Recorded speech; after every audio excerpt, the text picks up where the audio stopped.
নমস্কার বন্ধুরা, আশা করি সবাই সুস্থ আছেন, ভালো আছেন। বন্ধুরা, আমরা প্রায় আমাদের আঁটো সময়ের মধ্যে দিয়ে, ব্যস্ত সময়সূচির মধ্যে দিয়ে এবং সেই সাথে কিছু শারীরিক সমস্যার কারণেই প্রতিনিয়ত মানসিক ও শারীরিক দুর্বলতা ও ক্লান্তি বিরুদ্ধে মোকাবিলা করে চলেছি।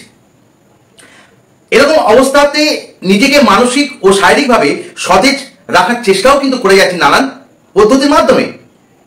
অর্থাৎ আপনার শরীরের মধ্যে তৈরি হওয়া দুর্বলতা ও ক্লান্তি দূর করার জন্য নানান উপায় অবলম্বন করছি, অথচ তার থেকে কিছুতেই বেরোতে পারছি না। তো বন্ধুরা, আমি বলবো যে আপনারা এই অবস্থা থেকে যদি বেরোতে চান তাহলে অবশ্যই হোমিওপ্যাথি ওষুধকে বন্ধ করুন, কারণ এটি আপনাকে কোনো পার্শ্ব প্রতিক্রিয়া ছাড়াই উপকৃত করে থাকবে। তাই বন্ধুরা, আজ থেকে হোমিওপ্যাথি ওষুধকে বন্ধ করুন, দেখবেন আপনারা অবশ্যই এই অবস্থা থেকে বেরিয়ে আসতে পারছেন। তবে কোন কোন হোমিওপ্যাথিক ওষুধ আপনাকে মানসিক ও শারীরিকভাবে সতেজ রাখবে সেটা জানার জন্য, এরকম অবস্থা থেকে কোন কোন কারণ, এরকম অবস্থা কি কি কারণের জন্য হচ্ছে সেটা জানতে অবশ্যই আজকে ভিডিওটি দেখতে হবে আপনাদের, আর জানতে হবে যে এ থেকে কিভাবে আপনি বেরোতে পারবেন। আর তার জন্য স্কিপ না করে ভিডিওটি সম্পূর্ণ দেখুন আর জানুন যে কোন কোন মেডিসিন আপনাকে সাহায্য করবে যে যে কারণের জন্য আপনার মধ্যে এই শারীরিক ও মানসিক দুর্বলতা তৈরি হয়েছে তার থেকে বেরিয়ে আসতে। আমি ডক্টর রাজদীপ মণ্ডল, আপনাদের চ্যানেল বাংলা হোমিওপ্যাথির পক্ষ থেকে আপনাদেরকে জানাবো আপনারা কেন মানসিক ও শারীরিক দুর্বলতা বোধ করেন, অর্থাৎ কি কারণে আপনি মানসিক ও শারীরিকভাবে দুর্বলতা ও ক্লান্তি অনুভব করে থাকেন, আর এই অবস্থা থেকে বেরিয়ে আসার জন্য কোন কোন হোমিওপ্যাথিক ওষুধ আপনাকে সাহায্য করবে। তো বন্ধুরা, চলুন আলোচনা শুরু করা যাক। তবে বন্ধুরা, আলোচনা শুরু করার আগে একটা কথা বলবো, যদি চ্যানেলে নতুন হয়ে থাকেন তাহলে অবশ্যই চ্যানেলটি সাবস্ক্রাইব করুন, সেই সঙ্গে বেল আইকন অন করে দিন, এবং ভিডিওটি দেখার পর যদি ভালো লেগে থাকে, 1% যদি ভালো লেগে থাকে তাহলে অবশ্যই কমেন্ট করুন, শেয়ার করুন, লাইক করুন।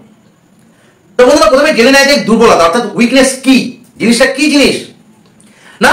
দুর্বলতা হচ্ছে একটি শব্দ যা কোনো কার্যকলাপ সম্পাদন করার জন্য শক্তি ও শক্তির অভাবকে বুঝিয়ে থাকে। অর্থাৎ আপনার শরীরের মধ্যে যে শক্তি, মানসিক দিক থেকে যে শক্তি, সেই শক্তি এবং সেই শক্তির অভাবকে বুঝিয়ে থাকে এই দুর্বলতা শব্দটি, অর্থাৎ উইকনেস শব্দটা। আশা করি আপনারা উইকনেস কথাটার অর্থ নিশ্চয়ই বুঝতে পারলেন। তো এই উইকনেস কেন হয়, কোন কোন কারণের জন্য ডেভেলপ হয় সেটা জানাটাও অত্যন্ত জরুরি। তাই এর মধ্যে রয়েছে রক্তাল্পতা অর্থাৎ অ্যানিমিয়া, বিশাল বড় একটা ফ্যাক্টর। ডায়রিয়া হওয়ার পরে প্রচন্ড দুর্বল হয়ে যাওয়া। তারপরে আছে কি ডেলিভারির পরে, অর্থাৎ মায়েরা বাচ্চা ডেলিভারি করার পরে প্রচন্ড দুর্বল হয়ে পড়েন। এছাড়া আছে রক্তপাত হওয়া, কোনো জায়গা থেকে, শরীরে কোনো জায়গা থেকে রক্তপাত যদি হয়ে থাকে তার জন্যে। এছাড়া আছে জ্বরে ভুগছেন এই ভোগার পরে থেকে। তারপরে আছে বার্ধক্য, তারপরে আছে নার্ভের সমস্যা। এই সমস্ত কারণগুলো ছাড়াও আছে কিন্তু আরেকটা বড় কারণ, বিশেষ করে ইয়ং জেনারেশনের মধ্যে দেখতে পাওয়া যায়, সেটি হচ্ছে কি অতিরিক্ত যৌনক্রিয়া। আর কিছু রোগ আছে, তার সেই সমস্ত রোগের কারণেও কিন্তু দুর্বলতা দেখা দিয়ে থাকে। সেগুলোর মধ্যে হচ্ছে কি না ডায়াবেটিস, থাইরয়েডের সমস্যা, মায়োস্থেনিয়া গ্রেভিসের মতো রোগ, এগুলোর জন্যও কিন্তু শরীরে দুর্বলতা দেখা দিয়ে থাকে। তো এই তো গেল কারণ। তাহলে এই কারণ ভিত্তিক এবং লক্ষণ ভিত্তিক কোন কোন হোমিওপ্যাথিক ওষুধ আপনাকে সাহায্য করবে এই দুর্বলতার অবস্থা থেকে বেরিয়ে আসতে, সেগুলো এবার আমরা জানবো। তা প্রথমে জানি যে ডায়রিয়া হওয়ার পরে যদি দুর্বলতা দেখা যায় সেক্ষেত্রে কোন কোন কার্যকরী হোমিওপ্যাথিক ওষুধ আপনাকে হেল্প করবে। এর জন্য হেল্প করে যে দুটো অনেক মেডিসিন করে, কিন্তু তার মধ্যে ফার্স্ট গ্রেড এবং আমার ক্লিনিক্যাল অবজারভেশন থেকে বলছি দুটো মেডিসিনের কথা বলবো, সেটা হচ্ছে কি চায়না অফিসিনালিস এবং তার সঙ্গে হচ্ছে আর্সেনিক অ্যালবা। চায়না কখন আপনাকে ভালো রেজাল্ট দেয় না, যেখানে ডায়রিয়ার পর প্রচন্ড দুর্বলতা অনুভব করা এবং এই ডায়রিয়ার পরে কি হয় ব্লাড প্রেশার কমে যায়, অর্থাৎ লো ব্লাড প্রেশার ডেভেলপ হওয়া, অর্থাৎ হাইপোটেনশন ডেভেলপ হওয়া, এবং তার সঙ্গে যদি ব্যক্তি অজ্ঞান হয়ে যায়, এরকম অবস্থা থেকে বেরিয়ে আসতে সাহায্য করে কিন্তু এই চায়না অর্থাৎ China officinalis. Very good medicine, very good medicine. Next হচ্ছে আর্সেনিক অ্যালবা। আর্সেনিক অ্যালবা কিভাবে সাহায্য করে না, ডায়রিয়ার ফলে হওয়া দুর্বলতা থেকে আপনাকে পুনরুদ্ধার করতে সাহায্য করে কিন্তু আর্সেনিক অ্যালবা। এবং তার সঙ্গে এই যে দুর্বলতা এবং ক্লান্তি যে দেখা যায় ডায়রিয়ার পরে, এবং তার সঙ্গে আর কোন সিমটমস থাকে না, প্রচন্ড অ্যাংজাইটি থাকে, অর্থাৎ মানসিকভাবে অস্থিরতা থাকে, উদ্বিগ্নতা থাকে, এবং তার সঙ্গে প্রবল জল পিপাসা। এরকম লক্ষণগুলো যদি থাকে দুর্বলতার সঙ্গে আফটার ডায়রিয়া, তাহলে সেক্ষেত্রে আর্সেনিক অ্যালবা দারুণভাবে এফেক্টিভ একটা মেডিসিন হয়ে থাকে। নেক্সট এবার আমরা জানবো যে জ্বরের পরে যদি দুর্বলতা দেখা যায় সেক্ষেত্রে কোন কোন হোমিওপ্যাথিক ওষুধ আপনাকে সাহায্য করে থাকে। সবচেয়ে এফেক্টিভ যে মেডিসিনগুলো সাহায্য করে, অনেকগুলো করে, তার মধ্যে তিনটেকে আমি বেছে নিয়েছি এবং এই তিনটে দারুণভাবে কাজ করে। এক হচ্ছে জেলসিমিয়াম, দুই হচ্ছে ন্যাট্রিয়াম স্যালিসাইডিকাম, আর 3 নম্বর হচ্ছে অ্যালোস্টোনিয়া স্ক্লোরাসিস। এই তিনটে মেডিসিন, জেলসিমিয়াম, ন্যাট্রিয়াম স্যালিসাইডিকাম আর অ্যালোস্টোনিয়া স্ক্লোরাসিস, এই তিনটে মেডিসিন কোন কোন লক্ষণের ক্ষেত্রে আমরা ব্যবহার করব না, দুর্বলতার সঙ্গে যদি ড্রাউজিনেস থাকে, ড্রিজিনেস থাকে, অর্থাৎ একটা ঝিমুনি ভাব সবসময়, নিস্তেজতা, এবং তার সঙ্গে হচ্ছে কি থাকে, স্লো পালসটা খুব স্লো থাকে, এরকম অবস্থা যদি থাকে, সেই জায়গা থেকে বেরিয়ে আসতে সাহায্য করে কিন্তু জেলসিমিয়াম। নেক্সট হচ্ছে ন্যাট্রিয়াম স্যালিসাইডিকাম, এটি হচ্ছে ইনফ্লুয়েঞ্জার পরে যদি দুর্বলতা হয়, দেখা দিয়ে থাকে, সেই জায়গা থেকে বেরিয়ে আসতে দারুণভাবে সাহায্য করে এই ন্যাট্রিয়াম স্যালিসাইডিকাম। আর কে পড়ে রয়েছে না অ্যালোস্টোনিয়া স্ক্লেরোসিস, এটি দুর্বলতার জন্য সবচেয়ে কার্যকরী ওষুধগুলোর মধ্যে একটি অন্যতম ওষুধ।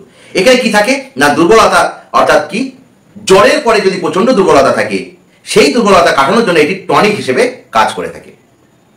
অর্থাৎ এই মেডিসিনটাকে আপনারা যে কোনো মেডিসিনের সাথে, আফটার ফিভারের পরে যদি দুর্বলতা দেখা দিয়ে থাকে, যে কোনো মেডিসিনের সাথে ইন্টারকার মেডিসিন হিসেবে ব্যবহার করতে পারেন, কারণ এটি টনিক হিসেবে কাজ করে। তবে এই পর্যন্ত যে কোনো মেডিসিন দুটো কারণের জন্য বলেছি এই মুহূর্তে, সেই দুটো কারণের জন্য যে মেডিসিনের কথা বললাম সবই কিন্তু 200 পোটেন্সি ব্যবহার করতে হবে, এটা কিন্তু মাথায় রাখতে হবে। তবে কিভাবে খেতে হবে সেটা আমরা পরে বলছি। নেক্সট যে কারণ সেটা হচ্ছে মায়েদের জন্য, বোনেদের জন্য, সেটা হচ্ছে কি পিরিয়ড, যে মাসিক ক্রিয়া হয়, সেই মাসিক ক্রিয়ার কারণে যদি দুর্বলতা দেখা দিয়ে থাকে, সেই কারণে তার জন্য যে মেডিসিনগুলো খুব উল্লেখযোগ্য ভূমিকা নিয়ে থাকে তার মধ্যে হচ্ছে কি ককিউলাস ইন্ডিকাস, কার্বো অ্যানিমালিস এবং হচ্ছে অ্যালুমিনা।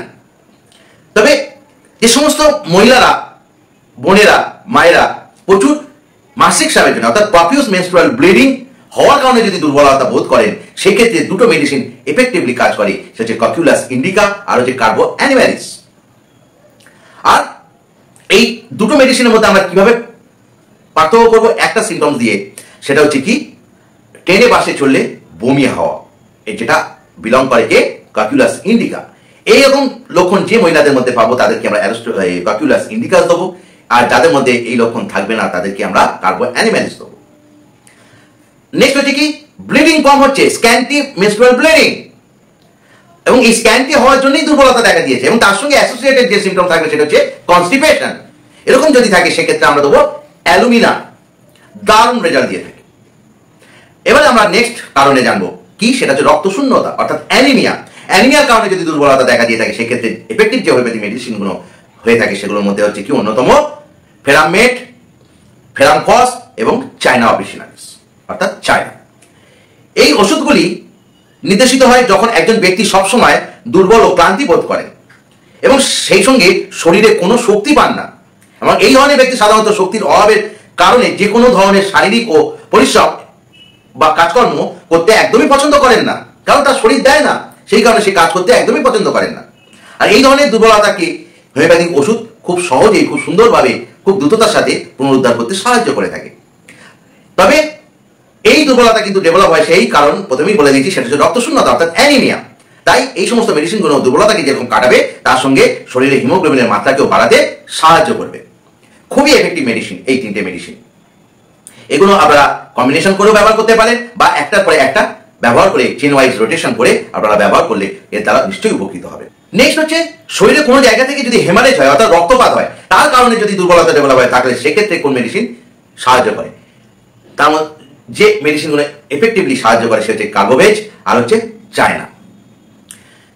এগুলি সবই সমানভাবে কার্যকর হয়ে থাকে এই হেমারেজের জন্য দুর্বলতা দেখা দিয়ে থাকে। সেক্ষেত্রে এমন ব্যক্তিদের জন্য এটি নির্ধারিত হয় যেখানে অত্যাধিক রক্তপাত, এর ফলে কি হয় সম্পূর্ণ ক্লান্তি ও কম শক্তি অনুভব করার মতো লক্ষণ তাদের মধ্যে যখন দেখতে পাই, এবং তার সঙ্গে রক্তচাপ অর্থাৎ ব্লাড প্রেশার কমে যাওয়া, হাইপোটেনশন ডেভেলপ হওয়া, এবং তার সঙ্গে বুক ধরপড়ানি, এরকম লক্ষণ যদি থাকে, এবং তার সঙ্গে এতটাই দুর্বল হয়ে যায় সেই দুর্বলতার কারণে কোনো কাজকর্ম, স্বাভাবিক যে কাজকর্ম, হাঁটা চলা, কথা বলা, এই সমস্ত কাজ করাও তার পক্ষে কঠিন হয়ে দাঁড়ায়, এরকম অবস্থাতে চায়না অফিসিনালিস এবং কার্বোভেজ এক্সেলেন্ট রেজাল্ট দিয়ে থাকে। এবং এই দুটো ওষুধ ফলোড বাই করে ব্যবহার করতে হবে, রোটেশনে একটা ব্যবহার করার পরে আরেকটা ব্যবহার করতে হবে, তাহলে খুব সুন্দর রেজাল্ট এর দ্বারা পাওয়া যায়।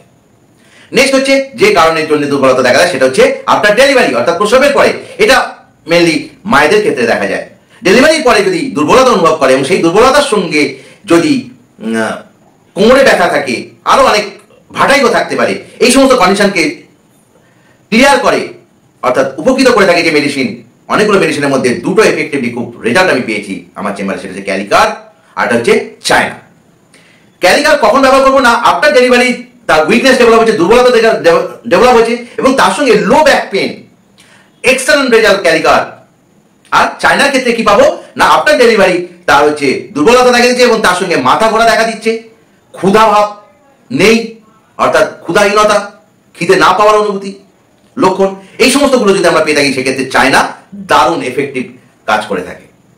নেক্সট কারণ হচ্ছে কি বয়স্ক ব্যক্তিদের দুর্বলতার জন্য হোমিওপ্যাথিক ওষুধ। এক্ষেত্রে যে মেডিসিনগুলো এফেক্টিভলি কাজ করে সেটা হচ্ছে অ্যামব্রাগ্রেসিয়া আর হচ্ছে কোনিয়াম মেকুলেটাম। অ্যামব্রাগ্রেসিয়া কখন ব্যবহার করবো না, বয়স্ক ব্যক্তিদের দুর্বলতার জন্য অ্যামব্রাগ্রেসিয়া খুবই কার্যকরী হয়ে থাকে। তবে সেক্ষেত্রে যে লক্ষণগুলো আমরা পেয়ে থাকি সেগুলো হচ্ছে কি মানসিকভাবে কোনো কাজের প্রতি তার কনসেন্ট্রেশন করতে পারে না, অর্থাৎ মনোস্থির করতে পারে না বা মনোযোগ দিতে পারে না কোনো কাজের প্রতি, সব তালগোল পাকিয়ে ফেলে এবং তার সঙ্গে শরীরের বিভিন্ন জায়গায় অসারতা দেখা দেয়, অর্থাৎ নামনেস দেখা দেয় এবং তার সঙ্গে কোল্ডনেস দেখা দেয়, ঠান্ডা অনুভূতি থাকে, তার সঙ্গে অসারতা। এরকম লক্ষণ যদি আমরা পেয়ে থাকি সেক্ষেত্রে অ্যামব্রাগ্রেসিয়া এক্সেলেন্ট। আর কোনিয়াম মেকুলেটাম সেই ক্ষেত্রে ব্যবহৃত হয় বয়স্ক ব্যক্তিদের ক্ষেত্রে যেখানে হাঁটার সময় বয়স্ক ব্যক্তিরা প্রচন্ড দুর্বলতা অনুভব করে এবং এই দুর্বলতা এতটাই দেখা দেয় যে যখন কোনিয়াম মেকুলেটাম ব্যক্তি যখন একজন চিকিৎসকের চেম্বারে আসে, হুইল চেয়ারে করে আসে অথবা কারোর উপর ভর করে আসে, কারণ সে হাঁটার ক্ষমতা হারিয়ে ফেলে, হাঁটতে গেলেই তার হাঁটুটা ভাঁজ হয়ে সে বসে পড়ে, পায়ে কোনো জোর পায় না। এরকম লক্ষণ যদি পায় থেকে থাকে সেক্ষেত্রে কোনিয়াম মেকুলেটাম এক্সেলেন্ট রেজাল্ট দেয়। এই গেল হচ্ছে বয়স্কদের ক্ষেত্রে। এবার আসি একটু ইয়ংদের ক্ষেত্রে, অর্থাৎ অতিরিক্ত যৌনক্রিয়ার জন্য যদি দুর্বলতা দেখা দিয়ে থাকে সেক্ষেত্রে এফেক্টিভ যে মেডিসিনগুলো ব্যবহৃত হয়ে থাকে তার মধ্যে অন্যতম হচ্ছে কি স্ট্যাপিসাইক্লিয়া। এই স্ট্যাপিসাইক্লিয়া পেশেন্টের যে লক্ষণগুলো আমরা পেয়ে থাকি ইউনিক লক্ষণ, সেটা হচ্ছে কি সর্বসময় যৌন বিষয়ে চিন্তা করা এবং অধিক যৌন কার্যকলাপের ফলে কি হয় প্রচন্ড দুর্বলতা অনুভব করে এবং তার সঙ্গে একটা পিঠে ব্যথা অনুভব করে। এরকম লক্ষণ যদি পেয়ে থাকি সেক্ষেত্রে স্ট্যাপিসাইক্লিয়া এক্সেলেন্ট। এছাড়া আর যে মেডিসিনগুলো হেল্পফুল হয়ে থাকে এই অতিরিক্ত যৌনক্রিয়ার জন্য দুর্বলতা দেখা দিলে সেটা তারা হচ্ছে কি সেলেনিয়াম এবং অ্যাসিড ফস। অধিক বীর্যপাতের ফলে দুর্বলতা যদি দেখা দিয়ে থাকে সেক্ষেত্রে সেই দুর্বলতা পুনরুদ্ধার করতে সাহায্য করে থাকে কিন্তু সেলেনিয়াম এবং অ্যাসিড ফস। আর এর সঙ্গে কি যে লক্ষণগুলো আমরা দেখতে পাই সেগুলো হচ্ছে কি প্রস্রাব করার সময় বা মলত্যাগ করার সময় বা ঘুমের সময় অনেক চিত্রিত কি হয় বীর্যপাত হয়ে থাকে এবং তার থেকে দুর্বলতা ক্লান্তি এই দেখা দিয়ে থাকে। এরকম যদি হিস্ট্রি আমরা পেয়ে থাকি সেক্ষেত্রে সেলেনিয়াম এবং অ্যাসিড ফস এক্সেলেন্ট রেজাল্ট দিয়ে থাকে। তাহলে এই গেল হচ্ছে ইয়ংদের দুর্বলতার কারণ এবং তার ট্রিটমেন্ট। এবারে আমরা জানি যে নার্ভের যদি সমস্যা হয় তার থেকে যদি দুর্বলতা দেখা দিয়ে থাকে তাহলে সেক্ষেত্রে কোন মেডিসিনগুলো আমাদেরকে সাহায্য করে এই অবস্থা থেকে বেরিয়ে আসতে। তাদের মধ্যে হচ্ছে কি ক্যালিফস এবং নাক্স ভূমিকা। ক্যালিফস হচ্ছে কি নার্ভের সমস্যা থেকে তৈরি হওয়া দুর্বলতার জন্য টপ মেডিসিনের একটা মেডিসিন হচ্ছে ক্যালিফস। কারণ ক্যালিফস কি করে নার্ভকে স্টিমুলেট করে, নার্ভকে শক্তি দিয়ে থাকে এবং এই দুর্বলতা ক্যালিফসের ক্ষেত্রে ডেভেলপ হয়ে থাকে মেনলি হচ্ছে তোমার কি মানসিক চাপ এবং দুশ্চিন্তা থেকে। আর এই ক্যালিফস নিউরোস্থেনিয়া কন্ডিশনের জন্য কিন্তু খুবই এফেক্টিভ হয়ে থাকে। আর তার সাথে আর যে লক্ষণগুলো আমরা দেখতে পাই সেটা হচ্ছে কি স্মৃতিশক্তি কমে যাওয়া, অর্থাৎ কোনো কিছু মনে করতে না পারা এবং তার সঙ্গে অবসাদ মেলানকলি ডেভেলপ করে। আর কোনো কাজ করার প্রতি মানসিকভাবে এবং শারীরিকভাবে সে শক্তি পায় না, শক্তির অভাব অনুভব করে। এরকম লক্ষণগুলো যদি আমরা পেয়ে থাকি সেক্ষেত্রে ক্যালিফস এক্সেলেন্ট রেজাল্ট দিয়ে থাকে। নেক্সট হচ্ছে কি নাক্স ভূমিকা। এটা কি কখন ব্যবহার করবো না দীর্ঘস্থায়ী মানসিক চাপের জন্য মানসিক অবসাদ যদি দেখা দিয়ে থাকে এবং সেই সঙ্গে যদি দুর্বলতা দেখা দিয়ে থাকে, বিশেষ করে এই কন্ডিশন দেখা দিয়ে থাকে ছাত্রদের মধ্যে, কারণ পড়াশোনার প্রচন্ড চাপ, মানসিক প্রেশার, তার সঙ্গে ব্যবসায়ীদের ব্যবসার প্রচন্ড চাপ, বিশেষ করে আর হচ্ছে কি বিশেষ করে যারা কর্পোরেট জগতে সার্ভিস করে থাকেন, চাকরি করে থাকেন, তাদেরও প্রতিনিয়ত মানসিক চাপ থাকে। এই ফ্যাক্টরগুলো তাকে মানসিকভাবে এবং শারীরিকভাবে দুর্বল করে দেয়, উইকনেস করে দেয়। সেই জায়গা থেকে বেরিয়ে আসতে এফেক্টিভ মেডিসিন হয়ে থাকে নাক্স ভূমিকা, এক্সেলেন্ট হয়ে থাকে। তো ওকে বন্ধুরা, তাহলে জানতে পারলেন কোন কোন কার্যকারী হোমিওপ্যাথিক ওষুধ দ্বারা যে কারণের জন্য আপনার দুর্বলতা তৈরি হচ্ছে সেই কারণকে দূরে সরিয়ে আপনার শরীরের শক্তি ও স্ট্যামিনাকে বাড়িয়ে থাকে এবং সেই সাথে দুর্বলতা, ক্লান্তি ও অলসতা দূর করে থাকে। আশা করি আপনারা জানতে পারলেন, বুঝতে পারলেন। যদি আরেকটা কথা বলে রাখবো বন্ধুরা, সেটা হচ্ছে কি, যে সমস্ত মেডিসিনগুলোর কথা বললাম সেগুলো 200 পোটেন্সি ব্যবহার করতে হবে সকাল এবং সন্ধ্যা করে, অর্থাৎ দিনে 2 বার করে 7 দিন অত্যন্ত ব্যবহার করবেন। তারপর পরিস্থিতি বুঝে রিপিটেশন করতে হতে পারে বা তার পরবর্তী পোটেন্সিতে যেতে হতে পারে, সেটা পরবর্তী কন্ডিশনে বোঝা যাবে। তো বন্ধুরা, যে সমস্ত মেডিসিনের কথা বললাম এতক্ষণ, সেগুলো নিজেরা না গ্রহণ করে যদি আপনাদের মধ্যে কোনো সমস্যা থেকে থাকে আমার সাথে কনসাল্ট করতে পারেন স্ক্রিনে দেওয়া নাম্বারের মাধ্যমে, এবং অথবা আপনাদের নিকটবর্তী একজন বিশিষ্ট হোমিওপ্যাথিক চিকিৎসকের সাথে পরিচয় আলোচনা করে তবে গ্রহণ করতে পারেন। আশা করি বন্ধুরা আজকে আলোচনাটি আপনাদেরকে উপকৃত করতে পেরেছে। যদি উপকৃত করে থাকে তাহলে অবশ্যই চ্যানেলটি সাবস্ক্রাইব করুন, বেল আইকন অন করে দিন এবং সেই সঙ্গে কমেন্ট করুন, লাইক করুন, শেয়ার করুন। সবাই ভালো থাকুন, সুস্থ থাকুন, আপনাদের দুর্বলতাকে কাটিয়ে তুলুন, থেকে শরীরের স্ট্যামিনাকে বাড়ান। জয়তু অ্যানিম্যান, জয়তু হোমিওপ্যাথি। ধন্যবাদ।